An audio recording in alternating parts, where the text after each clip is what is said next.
si je viens dans un lieu que ça ne m'apporte rien, je dis je ne viens pas 2 fois, ça ne sert à rien. Temps perdu. C'est-à-dire qu'il ne faut pas venir ici pour venir. Amen. Il faut savoir pourquoi tu viens. Je dis ça il y a 22 ans derrière. Si j'avais trouvé une solution autre que l'église, je vous dis, je l'aurais prise. Hein. Je ne me serais pas pris la tête à me lever de bonne heure, venir le dimanche matin, et puis me... Non. J'aurais continué à aller boire, danser, chanter, et puis comme ça, dimanche matin, grasse matinée, je rôde bien, je baille bien. Mais si un jour ça a changé, c'est parce qu'en venant à l'église, j'ai trouvé quelque chose. Vous comprenez ce que je veux dire? À travers l'église, j'ai reçu quelque chose. Et l'église, ce n'est pas le bâtiment. L'église, c'est ce qui constitue l'église, c'est ce qui fait l'église. Et l'église, ce sont les membres. Amen? Les membres du corps du Christ. Les membres, c'est toi, moi, nous tous. C'est ça l'église. C'est la famille de Dieu. Vous comprenez? Regardez notre frère Albert. Il a eu des hauts et des bas dans sa vie. Arrivé à un moment de sa vie, il est tout seul. Il ne voit plus les enfants, il ne voit plus personne. Il n'a plus de travail, il n'a plus rien. On lui donne un petit peu à manger, c'est tout. J'étais dans sa situation il y a des années en arrière. Pension d'invalidité. C'est-à-dire qu'on considère que monsieur, non, il ne se comporte pas bien, on ne peut pas le laisser travailler dans le monde professionnel, c'est un danger pour lui et pour les autres. Donc, on va trouver une autre solution pour lui. Comme ça, on le laisse en marge, de côté. On lui donne un petit peu d'argent et puis c'est bien. On ne veut plus entendre parler de toi. J'étais comme ça. Mais c'est à travers l'assemblée, à travers la communauté, à travers l'église que ma vie a changé. Comment tu peux dire que les gens te condamnent papier à l'appui, tu ne peux plus exercer aucune profession? Sous-entendu, tu ne travailleras jamais, plus. Statué, jusqu'à temps que tu meurs. C'est ce que les gens font, c'est ce que le monde fait. On condamne. Mais à travers l'église, il n'y a pas de condamnation. Amen? Je voudrais que vous compreniez quand on parle de l'église, de quoi on parle. Aujourd'hui, mon cœur pleure, je suis triste de voir l'Assemblée dans l'état où elle est arrivée. On vient, on est là et on se cherche. Amen? On vient pour se mordre. Mais on va venir pour être pire. Quand tu viens à l'église, tu ne viens pas avec cette attitude-là. Tu viens parce que c'est Dieu qui te convoque. Amen. Mais tu ne viens pas toi seul pour toi. Tu viens parce qu'il y a tes frères et tes sœurs. C'est ta famille. Amen. C'est réunion de famille avec le Père Céleste. C'est ça l'église. Amen. C'est ça nos réunions. On était là vendredi avec 4 personnes avec moi. Donc 3 plus moi. Et mon frère Tony était triste. Il dit, mais le dimanche, on est tous là. Et quand c'est en semaine, on est très peu. Et ça, c'est nos habitudes. Amen. C'est-à-dire qu'on a une journée chargée, comme beaucoup. Et comme elle est chargée, on dit, bon, je vais me reposer. Donc aujourd'hui, tu dis, bon, Dieu, j'ai plus besoin de toi, je suis tellement fatigué, on verra ça plus tard. Mais si tu te donnais la peine de venir même fatigué, même selon comme il est sur soi, même en retard, tu verrais que ça changera pour toi.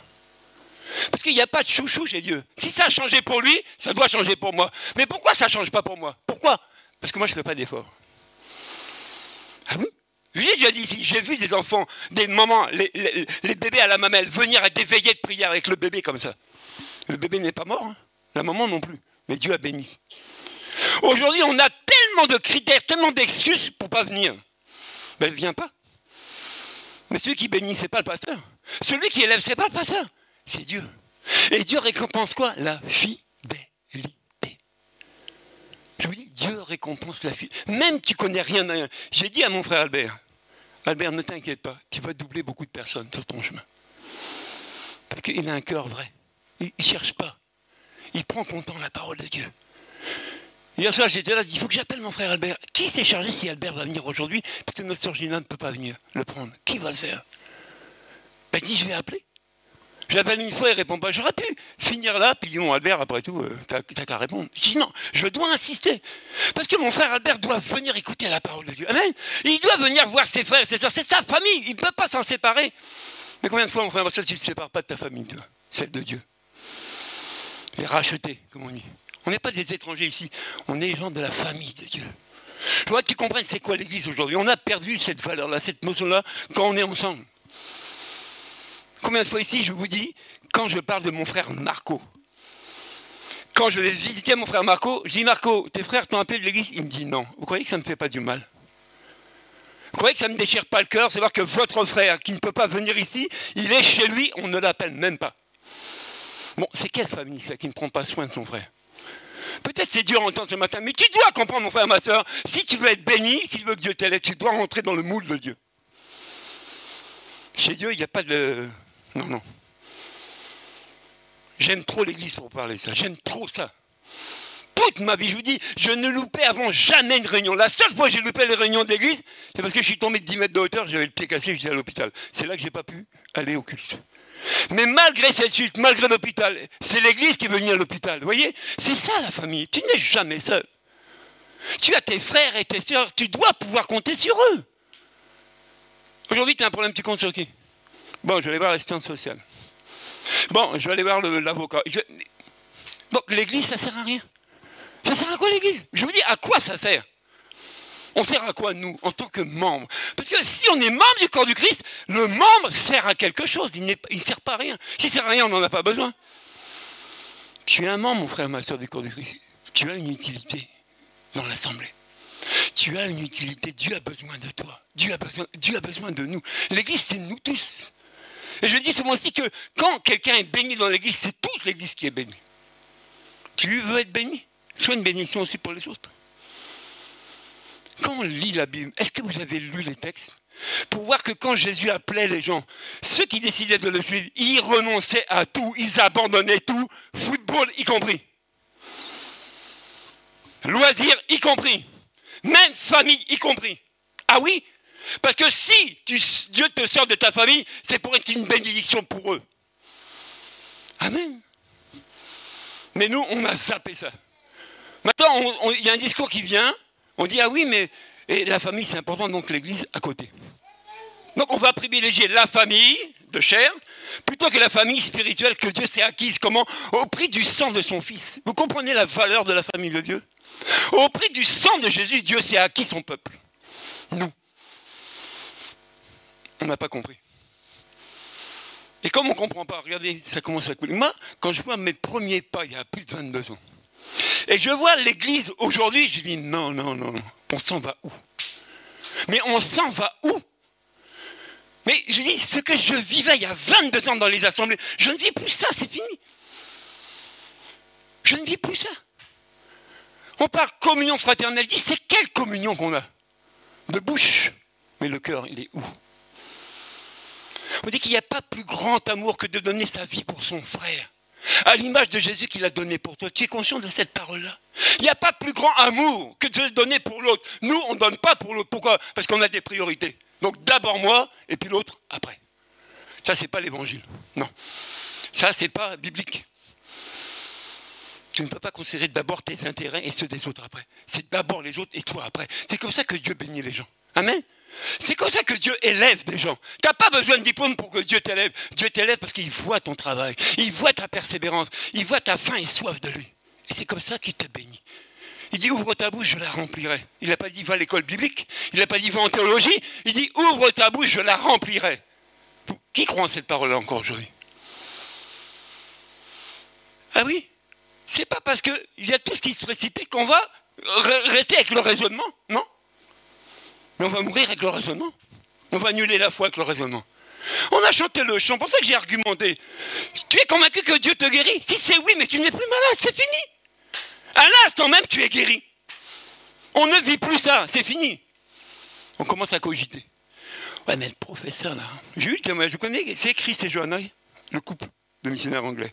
Ce frère-là a été déclaré cancer de la prostate. Il reste 4 ans et 5 ans à vivre. C'est pas un jeu. Quand j'ai eu l'information, qu'est-ce qu'on a fait? On a prié. Non seulement on a prié, mais on l'a appelé, on l'a encouragé. Et il y a 2 jours, il m'envoie un message. Il dit, Régis, je te suis reconnaissant pour tes prières. Parce que j'ai fini ma chimio. Je suis allé faire un examen. Le professeur n'en revient pas. Plus de 80% du cancer est parti. Sous-entendu que c'est plus 4 ans à 5 ans qui restent, mais beaucoup plus. Il dit, il y a eu la partie médecine, mais il y a la partie prière qui est efficace. Vous voyez ce que c'est que de prier les uns pour les autres? Vous voyez ce que c'est que le corps du Christ? Il n'est pas là avec nous, mais c'est mon frère. Il fait partie de la famille de Dieu parce qu'on a le même Père. Donc je me dois de prier pour lui et de l'encourager. Et quand tu reçois des messages comme ça, tu dis, Ah, le frère, ça fait du bien, il est reconnaissant. Parce qu'il a vu l'aide et le soutien qu'on lui apporte. Mais c'est bon, on est dans des galères. On doit être parti d'une assemblée, on reste tout seul avec notre galère. On ne voit personne, on n'entend personne. Et on est triste d'être tout seul. Mais tu n'es pas seul parce que Jésus est avec toi. Amen. Donc moi je t'encourage ce matin. Il faut valoriser l'Église. Il faut ramener l'image, la bonne image de l'assemblée. On n'est pas des étrangers ici, non? Si tu te considères comme un étranger, on va prier pour toi, tu vas voir. Tu vas devenir enfant de Dieu. Et on va prendre un texte ce matin pour vous parler de l'Église. J'avais ça depuis... Normalement, c'est pas moi qui l'ai prêché, c'est notre frère Jean-Luc qui est absent pour des raisons personnelles mais importantes. Donc priez pour lui, pour sa famille, puisqu'on est appelé à prier les uns pour les autres. On n'a pas besoin de savoir le pourquoi du comment, on vous demande de prier. C'est déjà mieux, ça évite les discussions inutiles. Donc comme je n'avais pas prêché, j'étais tranquille, j'ai dit bon, je vais demander à la soeur Céleste faire la direction, à Tony de faire les offrandes et la Sainte Seine, comme ça moi je me pose un peu, puis je me repose. Mais non, ça a changé. Ça a changé, comme le jour du baptême. C'était pas moi, mais ça a changé. Donc je ne veux pas lutter, c'est comme ça. Et c'est samedi matin, je me dis tiens, il y a un petit rayon de soleil, je vais tondre la pelouse. C'est un peu haut, ça fait sale. Et c'est en tondant la pelouse que j'ai eu une pensée de Dieu pour aujourd'hui. Je dis si Dieu connaît mon cœur, hein, franchement. Hein. Et je vais vous la partager, c'est dans Luc 15, à partir du verset 11. Et ça nous parle du fils qui était perdu. Ça nous parle d'un père qui avait 2 enfants. Et au bout d'un moment, il y a un des 2 enfants qui a demandé sa part pour partir, faire sa vie. Mais il faudrait qu'on le lise, mais qu'on comprenne une autre dimension de ce texte-là. Amen. Et qu'on ramène ça à l'Église et aux membres de l'Église et au Père Céleste. Et on va comprendre que ce texte, il est vraiment très riche. C'est pas que quelqu'un qui est perdu, qui est revenu, hein, c'est pas que ça. C'est beaucoup plus que ça dans ce texte-là. Donc on va le lire du verset 11 au verset 32. Et il dit encore, donc c'est Jésus qui parle. Je vous ai toujours dit, moi, quand je choisissais, je prends les textes qui viennent de Jésus. Ça n'avait rien à voir avec Régis ni un autre. C'est Jésus, c'est le maître qui parle. Donc moi, je pense que si le maître parle, il dit vrai. Hein. Il dit, un homme avait 2 fils. Le plus jeune dit à son père, « Mon père, donne-moi la part de l'héritage qui doit me revenir. » Le père leur partagea alors ses biens. Peu de jours après, le plus jeune fils ramassa tout et partit pour un pays éloigné, où il gaspilla sa fortune en vivant dans la débauche. Alors qu'il avait tout dépensé, une importante famine survint dans ce pays, et il commença à se trouver dans le besoin. Il alla se mettre au service d'un des habitants du pays, qui l'envoya dans ses champs garder les porcs. Il aurait bien voulu se nourrir des caroubes que mangeaient les porcs, mais personne ne lui en donnait. Il se mit à réfléchir et se dit, « Combien d'ouvriers chez mon père ont du pain en abondance, et moi ici, je meurs de faim. Je vais retourner vers mon père et je lui dirai, « Père, j'ai péché contre le ciel et contre toi. Je ne suis plus digne d'être appelé ton fils. Traite-moi comme l'un de tes ouvriers. » Il se leva et alla vers son père. Alors qu'il était encore loin, son père le vit et fut rempli de compassion. Il courut se jeter à son cou et l'embrassa. Le fils lui dit, « Père, j'ai péché contre le ciel et contre toi. Je ne suis plus digne d'être appelé ton fils. » Mais le père dit à ses serviteurs, « Apportez vite le plus beau vêtement et mettez-le lui. Passez-lui un anneau au doigt et mettez-lui des sandales aux pieds. Amenez le veau qu'on a engraissé et tuez-le. Mangeons et réjouissons-nous, car mon fils que voici était mort, et il est revenu à la vie. Il était perdu et il est retrouvé, et ils commencèrent à faire la fête. Or, le fils aîné était dans les champs. Lorsqu'il revint et approcha de la maison, il entendit la musique et les danses. Il appela un de ses serviteurs et lui demanda ce qui se passait. Le serviteur lui dit, « Ton frère est de retour et ton père a tué le veau engraissé, parce qu'il l'a retrouvé en bonne santé. » Le fils aîné se mit en colère et ne voulait pas entrer. Son père sortit, le supplia d'entrer. Mais il répondit à son père, « Voilà tant d'années que je suis à ton service, sans jamais désobéir à tes ordres. Et jamais tu ne m'as donné un chevreau pour que je fasse la fête avec mes amis. Mais quand ton fils est arrivé, Celui qui a mangé tes biens avec des prostituées, pour lui, tu as tué le veau engraissé. Mon enfant lui dit le père, tu es toujours avec moi et tout ce que j'ai est à toi. Mais il fallait bien faire la fête et nous réjouir parce que ton frère que voici était mort et il est revenu à la vie. Il était perdu et il est retrouvé. Amen. Ce texte nous parle d'un père avec deux fils. Qui dit père, qui dit qu'il y a une mère quelque part, non? On ne parle pas de la mère, mais on dit qu'il y a un père qui a deux fils, donc il y a une mère. Donc père, fils et enfant, ça vous fait penser à quoi? Ça constitue quoi? La famille. Donc il y avait un fils qui faisait partie d'une famille. Amen. Et ce fils, évidemment, il a décidé de quitter la famille et d'aller faire ce qui lui semble bon. Si je ramène ça à l'assemblée, à la communauté, à l'église, combien de personnes ne quittent pas les assemblées aujourd'hui parce qu'ils pensent que moi, je peux faire mieux, ou moi je sais mieux, ou moi je suis capable de. Mon frère, ma soeur, si ton enfant n'est pas mature, il peut quitter la maison, mais il reviendra. J'ai vécu ça, hein. Tout voyou que j'étais, j'ai vécu ça. Mais le jour où j'étais bien malade, le jour où je n'avais plus rien dans les poches et que mes boyaux grognaient, vous savez ce que j'ai fait au bout de 4 ans? Je suis revenu où? À la maison de mes parents. Pourquoi? Parce que là, il fait bon, il fait chaud. On peut bien manger, on peut se laver, on peut bien dormir. Là, il y a la sécurité. Là, il y a ce qu'il faut, il y a de l'amour. Vous comprenez? Quand je vous parle de ce texte-là, je parle aussi de l'église, c'est le même. Combien de fois on ne part pas de l'église pour X, Y et d'autres? Combien de fois on ne se prive même pas de l'église? Sachant qu'on peut mieux faire, on peut mieux. Et combien de fois aussi, Dieu ne t'appelle pas à revenir? Vous voyez, la prise de conscience de ce texte, elle est là. Non seulement lui, il se dit, bon, moi je suis capable de voler de mes propres ailes, je pars. Je quitte ma famille et je vais faire ce que je veux. Mais regardez, en quittant sa famille, en quittant la sécurité de sa famille, regardez ce qui lui arrive. Que des problèmes. Quand tu es dans la famille, quand tu es dans l'église de Christ, tu as la sécurité. Amen. Tu quittes ici, tu vas où tu veux, tu n'as plus cette sécurité-là. Parce que, regardez, quand vous voyez un troupeau, et vous voyez par exemple un lion attaquer un troupeau, il ne mange personne. Mais le travail du lion, c'est quoi? C'est d'isoler une bête du troupeau pour la dévorer. Et en faire son casse-croûte. C'est ce que le diable fait. Le diable, il est simple. Lui, il te donne une pensée, il t'injecte une pensée, il dit, sors de là. Reste chez toi, l'église, ça ne sert à rien. Regardez aujourd'hui, vous prenez Facebook, à partir du mercredi, voilà. Vous n'avez que des invitations sur Internet à venir partager le culte. Mais tu partages le culte avec toi et ton ordinateur. Hein. Il n'y a pas tes frères, il n'y a pas tes soeurs. Tu partages avec quelle famille? Donc, s'il y a une chose que tu n'as pas compris, tu peux tout demander à ta souris et au PC, il ne va pas t'expliquer comme nous on t'explique les choses. Vous comprenez ça? Donc, toi, tu fais communion fraternelle avec Acer, avec Mac, avec HP. Donc, tu fais communion, hein?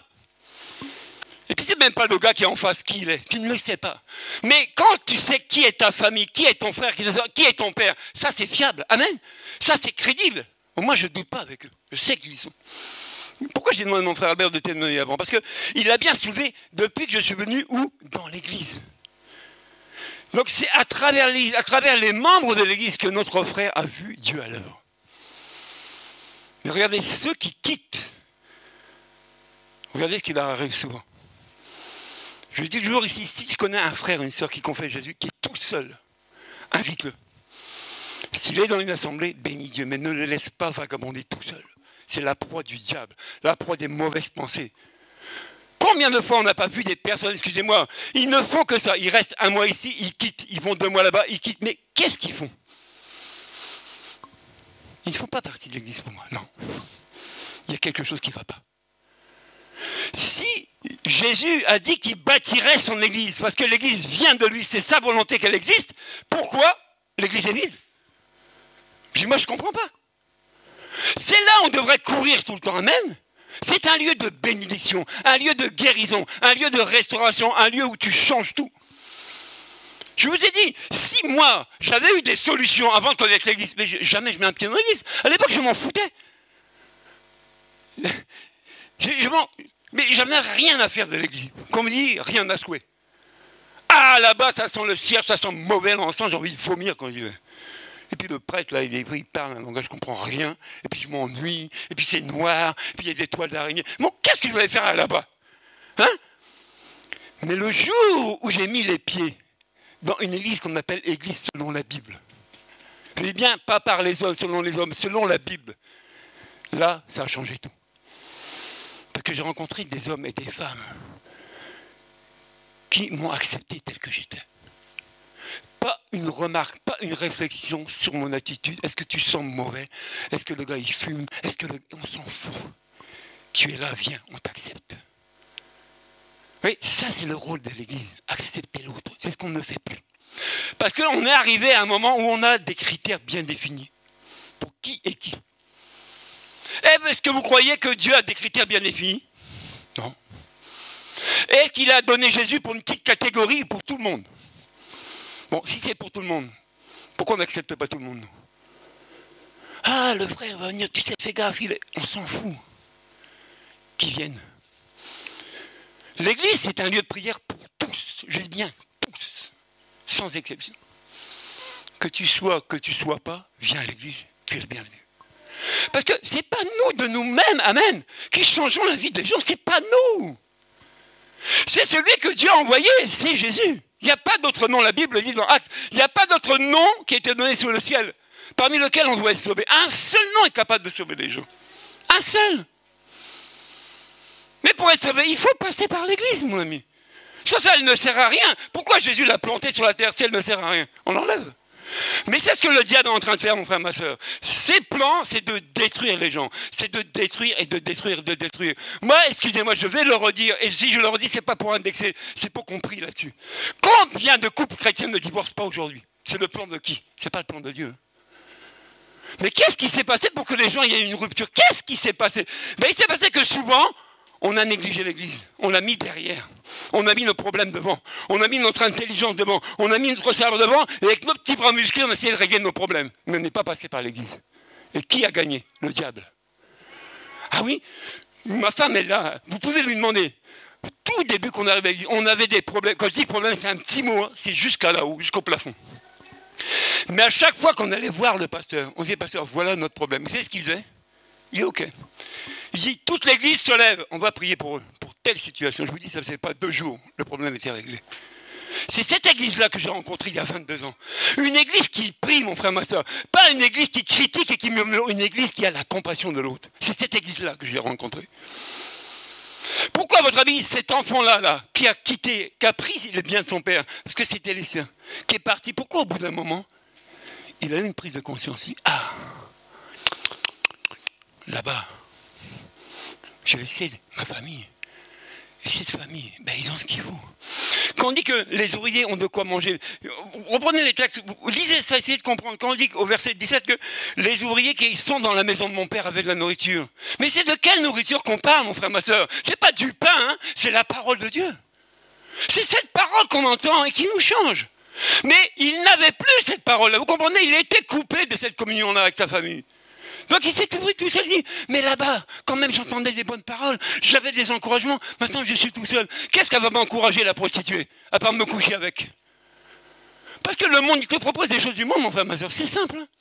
Tu as un problème, on te répond selon le monde. Hein. Mais selon la parole de Dieu, est-ce que tu trouves la solution?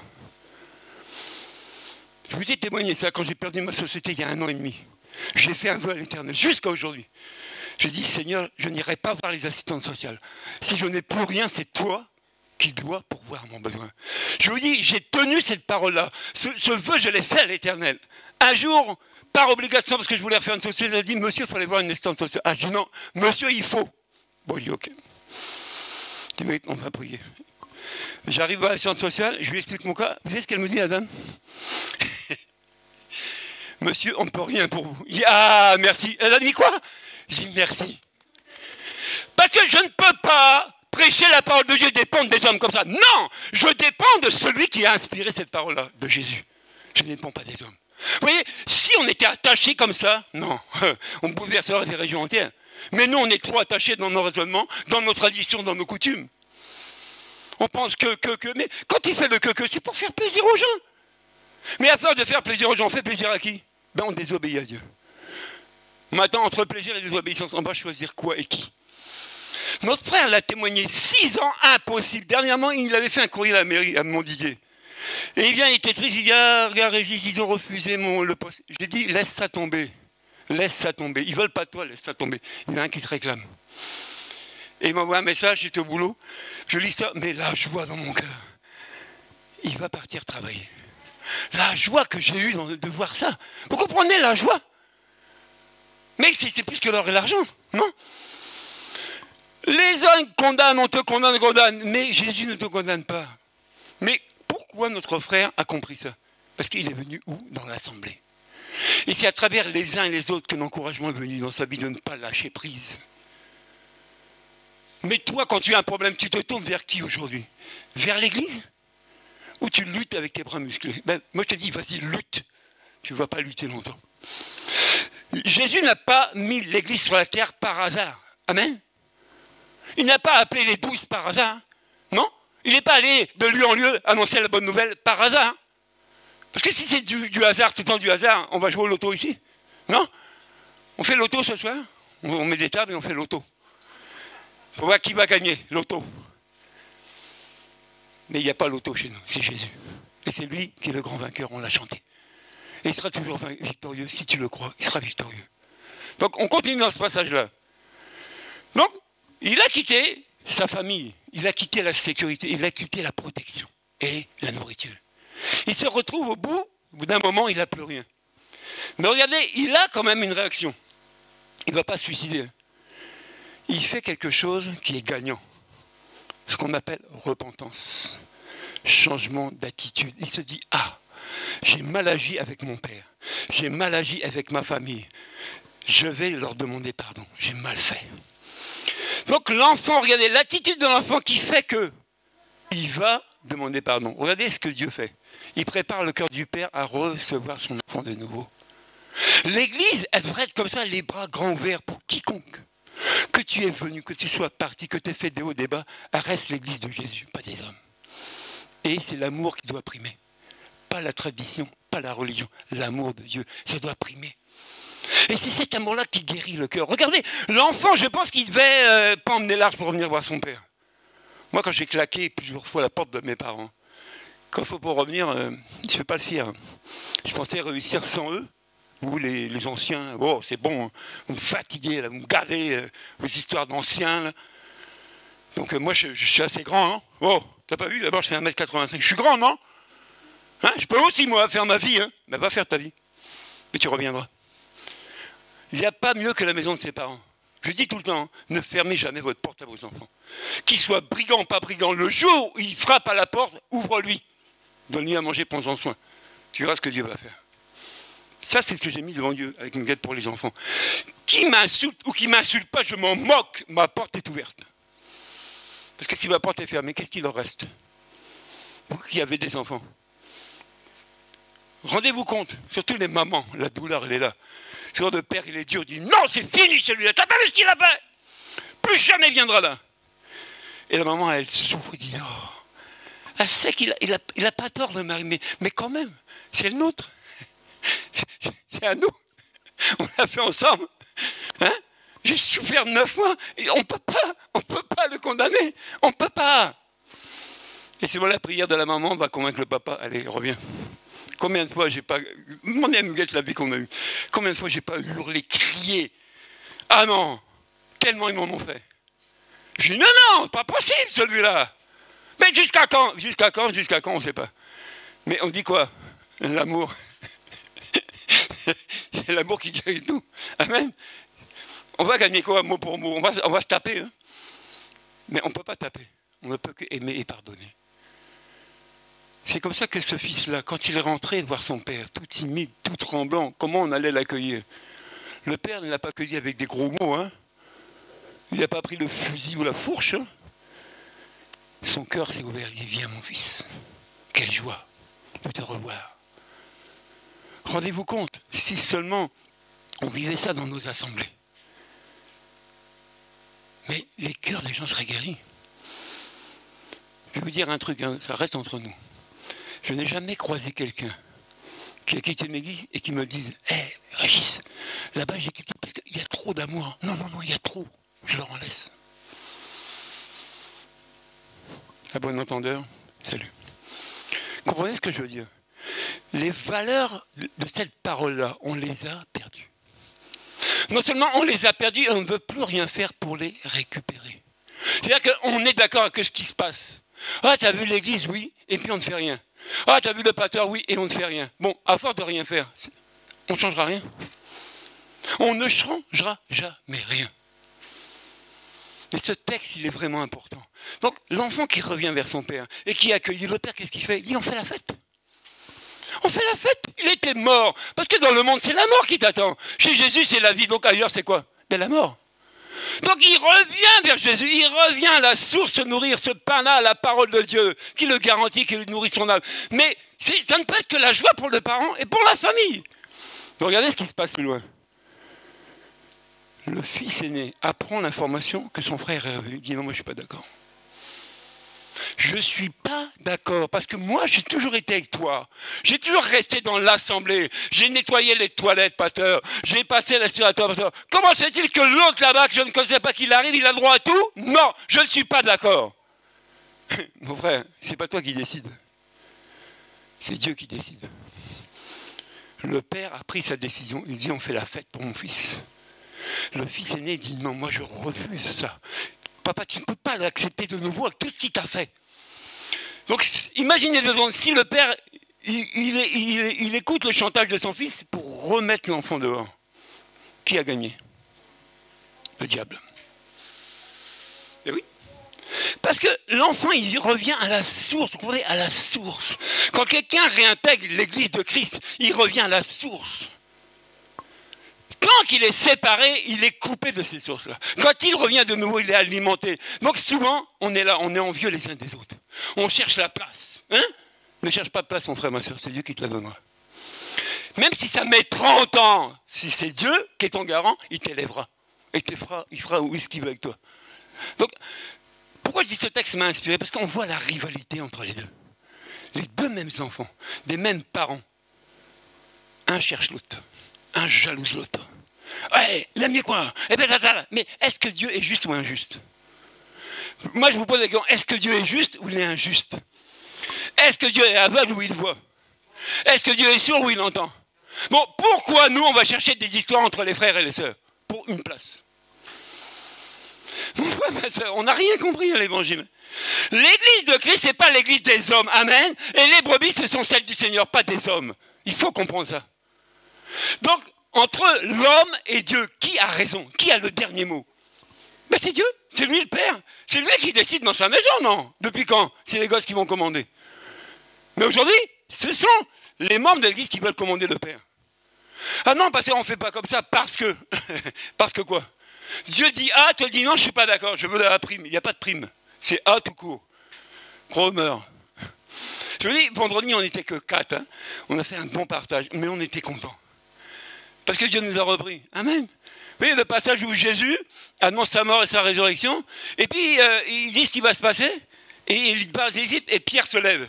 Il dit qu'à Dieu ne plaise, hein, tu n'iras pas. Hein. Ah non, qu'est-ce que Jésus lui a répondu? Qu'est-ce que Jésus lui a répondu? Regarde-moi Satan. Pierre, tes pensées, ce sont les pensées des hommes, pas celles de Dieu. Beaucoup, trop de fois, on a des pensées humaines qui nous inspirent à dire des choses qui ne sont même pas de Dieu. Et on va à l'encontre de Dieu et on désobéit à Dieu régulièrement. À votre avis, le fils, il était censé. C'était pas préférable qu'il attende son héritage et qu'il parte avec la bénédiction tranquille. Mais il a anticipé. Nous, on est à l'église, mais on veut anticiper le plan de Dieu. Alors que c'est Dieu qui a son plan. Et peu à peu, il nous révèle la stratégie. Nous, on anticipe. Amen. On va aller plus vite. On fait mieux que l'autre. Mais à faire le mieux que l'autre, si tu n'as pas la bénédiction, mon frère, ma soeur, tu vas te planter, tu vas te brûler, tu vas te faire du mal. Vous comprenez le sens de ce texte ce soir? Enfin, ce matin, Bon, c'est aujourd'hui. C'est aujourd'hui? Ok. Priez pour moi, je prends l'âge avec tous les soucis qu'on me donne, là. Mais regardez, le plus important, c'est ça la belle image. Finalement, comment ça se termine? Qu'est-ce que le Père dit? Il dit à son fils aîné, ton frère là que tu vois, il était perdu, on l'a retrouvé. Il était mort, de nouveau, il est vivant. En dehors de la présence de Dieu, mon frère, c'est la mort. On ne peut pas comprendre ça. Donc, nous qui avons déjà touché la présence de Dieu, vu la bénédiction de Dieu, on est la famille. Amen. Mais quelle attitude on a entre nous maintenant? Est-ce qu'on va être comme le frère aîné, avec l'autre frère à se faire la guerre? Parce qu'il a plus que moi, parce que ceci, parce que cela, papa a donné, papa n'a pas donné. Est-ce qu'on est dans cette petite guerre-là, comme les enfants, là, quand tu donnes un bonbon à un et pas à l'autre, c'est la guerre chez toi. L'enfant, il te prend la tête, là. Oh là là là là là là. Mais nous, on prend la tête de Dieu dans l'église, mon frère, ma soeur. Parce qu'on n'arrête pas de... Ah, t'as pas vu celle-là, ah, t'as pas vu celui-là, et puis tu crois que Dieu est content de toi? Est-ce que Dieu est content de nous? Ayons la compassion de l'autre. Ayons la compassion. Aimons sans considération. Quand tu aimes quelqu'un et que tu lui manifestes de l'amour, je vous dis, tu gagnes la personne, tu ne la perds pas. Avec ma femme, on est parti voir notre petite fille et mon petit-fils qui était rentré du sud. Et là-bas, ma petite fille avait ses frères et sœurs qui ne sont pas du même père, mais c'est ses frères et sœurs. Ces enfants-là, quand ils nous ont vus, ils nous ont sauté au cou, bisous, bisous. C'est pas les nôtres, on les voit presque jamais. À votre avis, pourquoi ils sont venus vers nous comme ça? Pourquoi? Ils sentent l'amour. Parce que tu ne peux pas donner ce que tu n'as pas. Tu ne peux pas le fabriquer, ça. Si tu n'as pas, tu n'as pas. Mais celui qui donne, ce n'est pas moi. C'est Dieu qui donne. Et pourquoi j'ai reçu? Parce que je suis venu le chercher. Où? Dans l'assemblée. C'est là que j'ai reçu. C'est là qu'il m'a donné. Il ne m'a pas donné en restant chez moi. Il m'a donné parce que je suis venu dans l'assemblée. Je suis venu à l'église de Jésus. Et c'est là que j'ai reçu toutes ces bonnes choses-là. Et maintenant qu'il me les a données, qu'est-ce que je fais? Je les donne aux autres. Gratuitement. J'ai reçu, je donne gratuitement. C'est cadeau, j'arrose, c'est cadeau. Est-ce qu'on a cette attitude-là aujourd'hui? Et pire que ça, des fois, on n'a même plus de reconnaissance. Tu es passé par 1001 situations, Dieu est intervenu à travers l'assemblée. Et pour un truc qui t'a piqué, tu fais la guerre à tout le monde. Comme le fils aîné. Il fait la guerre à son frère, il n'est pas d'accord qu'il revienne. Vous voyez, ce texte-là, on parle souvent du fils prodigue, il était perdu, et puis il est revenu, oui. Mais considérez tous les éléments, verset par verset, analysez-les. Ça parle de l'Église aussi. Parce qu'on parle de la famille. Je dis souvent, si tu ne peux pas venir dans une réunion parce que la famille a besoin de toi, vous savez ce que je donne comme conseil? Va voir ta famille. C'est important. Maintenant, vas-y pas exprès parce qu'il t'invite à manger steak frites ou colombo. Hein. Si c'est important, tu viens pas là. Tu feras l'œuvre de Dieu là-bas. Vous comprenez ce que je vous dis? Mais par contre, si c'est pas important, viens passer du temps devant Dieu. On va crier à Dieu pour eux. Et après, tu iras. Ne nous laissons pas dominer par nos émotions. Je vous dis ici, avec ma femme, on a vécu des cas. Pourquoi je vous parle de ça? Parce que vous devez comprendre ce que c'est que de servir Dieu. Il y en a, ils veulent servir Dieu, ils ne savent pas ce que c'est. Je vous dis, une fois, on était là. Je prépare le culte et je vois mon portable qui j'ouvre. C'est ma nièce qui m'envoie un message. Papa est mort. Papa, c'est le frère de ma femme. Il est mort. Ma femme est devant moi. Je dois faire le culte. Je fais quoi? Je dis à l'église, bon, on s'en va parce qu'il y a un deuil dans la famille. On ne peut pas rester. Non, on a fait le culte. Et j'ai chanté avec joie. Amen. Pourquoi j'ai chanté avec joie? Parce que mon beau-frère qui venait de décéder, on lui a annoncé Jésus. Amen. La maladie l'a emmené, mais on a annoncé Jésus. Et à la fin du culte, il y a des gens qui disent, mettez-vous autour de votre soeur, parce qu'il y a une mauvaise nouvelle. Il dit, Muguette, ton frère est mort. Oui, c'est la douleur, parce qu'il y a une séparation. C'est un de chez nous. Mais l'église s'est séparée et nous non plus. On a continué. On a continué. Servir Dieu. Tu n'as plus d'excuses, mon frère. Excuse-moi.